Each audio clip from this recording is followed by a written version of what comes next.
नारी अगर पति का नाम लेती है तो उसकी आयु तिल भर की क्षीण होती चली जाती है। कितना? तिल भर। स्कंद पुराण में लिखा है तिल भर की आयु क्षीण होती चली जाती। नारी ज्येष्ठ पुत्र का नाम लेती है, हाँ ज्येष्ठ में अगर बेटी है तो उसका नाम ले सकती है, पर ज्येष्ठ पुत्र बड़ा पुत्र है और पुत्र का नाम लेती है तो उस बालक की कभी उन्नति नहीं हो सकती। तन से, मन से या धन से वो बालक हमेशा दुखी ही रहेगा। तुम दुनिया का सारा सपोर्ट कर दो, तुम चाहे अपनी प्रॉपर्टी बड़े बेटे के नाम कर दो, तुम चाहे पूरा दुनिया भर का सुख अपने बेटे के सामने लाकर खड़ा कर दो, तो भी अगर मां अपने बड़े पुत्र का नाम बार बार लेती है तो वो पुत्र या तो तन से या मन से या धन से दुखी ही मिलेगा, वो सुख नहीं पा सकता।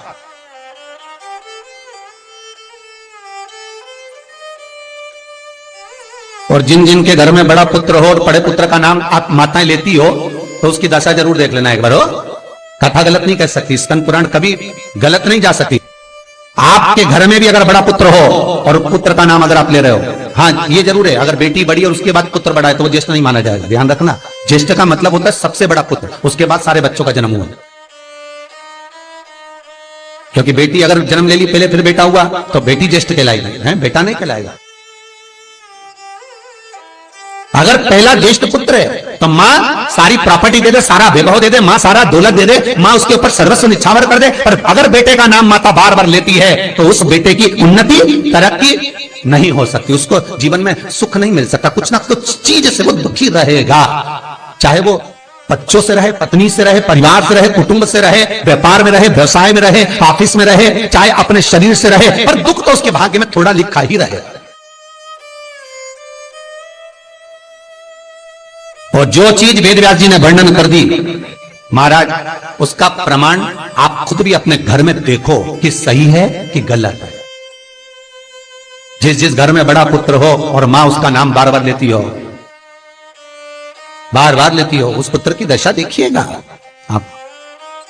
तन, मन और धन तीन तरह से। इसलिए निवेदन करूंगा मेरी माताओं से, आपका प्रेम बहुत है क्योंकि आपका बेटा बड़ा है, आपका पुत्र बड़ा है, आपका बहुत प्रेम है और बेटे का भी माता के प्रति बहुत प्रेम है, पर उस प्रेम में तुम्हारा जो संबोधन है बार बार नाम लेने का, उससे उसको तकलीफ हो सकती है। इसलिए निवेदन है, मेरे कृष्ण का नाम कृष्ण था पर यशोदा कभी कृष्ण नहीं बोली है, कभी नहीं, यशोदा कभी कृष्ण नहीं बोली। कनुआ कहती थी आपके बेटे का नाम कुछ भी आप उसको नाम से मत पुकारो, उसका नाम चेंज कर दो, थोड़ा सा बदल दो, आप उस नाम से उसको पुकारना प्रारंभ करो। आप जो भी बोलना चाहे, आपके दिल की बात है, तो आपके पुत्र से आप क्या बोल सकते हो।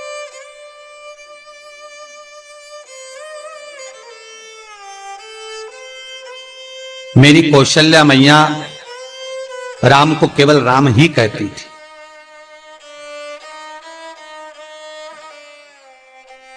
केकई राघव कहती थी, सब्सक्राइब करें। सुमित्रा रघु कहती थी, पर कौशल्या नाम नहीं बदली। और ज्येष्ठ पुत्र थे राम, बड़े थे, बड़े हुए, बन जाना पड़ा, लौट कर आए, धोबी की वार्ता सुनकर सीता का परित्याग करना पड़ा, समय आया लक्ष्मण का त्याग करना पड़ा, और समय आया तो ये शरीर को ही सरयू में छोड़ना पड़ा। कहां से? ताकि आप अपडेटेड रहें। स्कंद पुराण कहती है पति का नाम अगर नारी ले रही है तो तिल तिल भर उसकी उम्र घट रही है। पर ना जाने माताओं को ऐसा क्या है कि वो आज का फैशन हो गया, ए राघव इधर आ, राघव गया।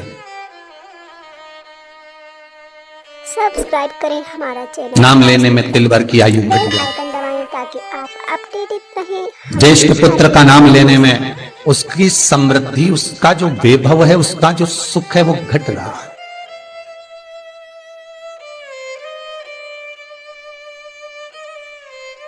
तीसरा, जिस गुरु से गुरु मंत्र लिया है, गुरु दीक्षा ली है, जिस गुरु से आपने गुरु मंत्र का स्मरण किया है, जिस गुरु से आपने गुरु मुख हुए हैं, जिस गुरु से आपने गुरु मंत्र लिया है, आपने अगर मंत्र ले लिया, चार जगह पर बात निकले, कोई पूछ भी ले कि आपने गुरु मंत्र किससे लिया, तो बता दो भैया हम तो वहां गए थे, वहां का जो गुरु जी है उनसे हमने गुरु मंत्र लिया, वही हमारे गुरु है।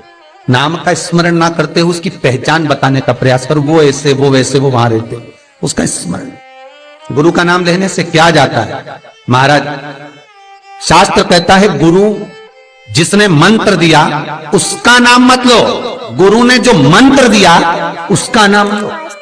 बहुत ध्यान देना महाराज। दुनिया के लोग गुरु का नाम लेकर बैठे हैं, उन गुरु जी से मंत्र लिया था तो उन्हीं का नाम लिया जाए, श्री ये मान जी ये मान जी। अरे क्या नाम लेना,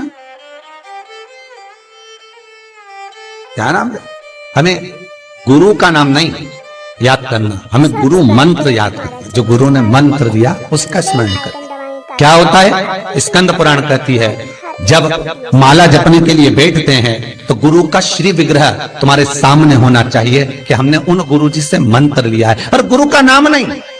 गुरु मंत्र लेते समय गुरु का विग्रह सामने हो और मंत्र जो गुरु ने दिया है उसका स्मरण,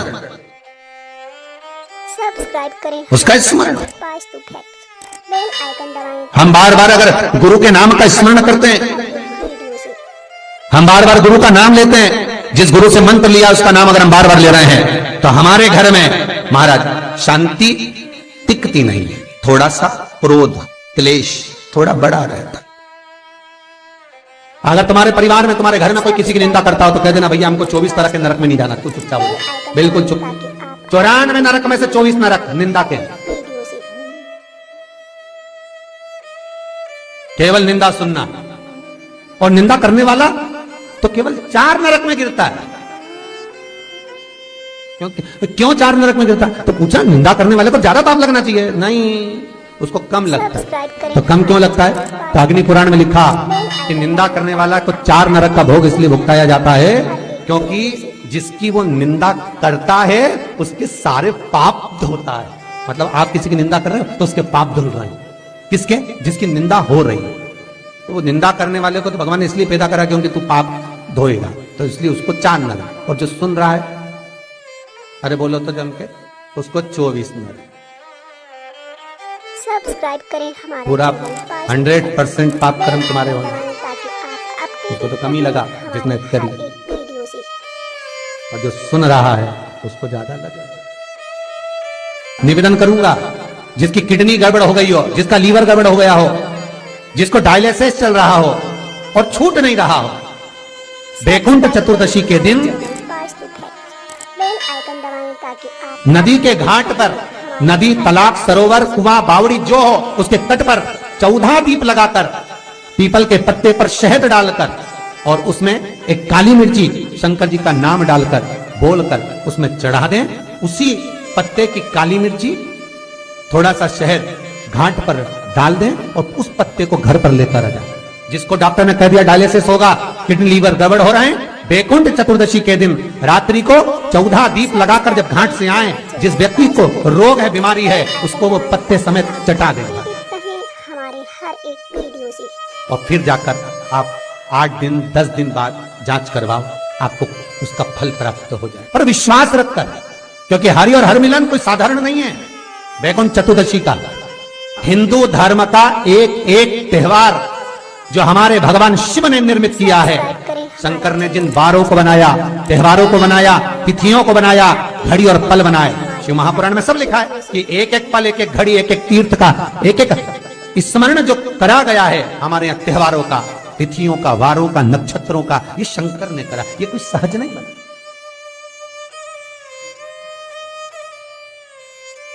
कि सहजता नहीं है। श्री शिवाय नमस्तुभ्यं, श्री शिवाय नमस्तुभ्यं, सब्सक्राइब करें हमारा श्री चैनल शिवाय ताकि आप नमस्तुभ्यं।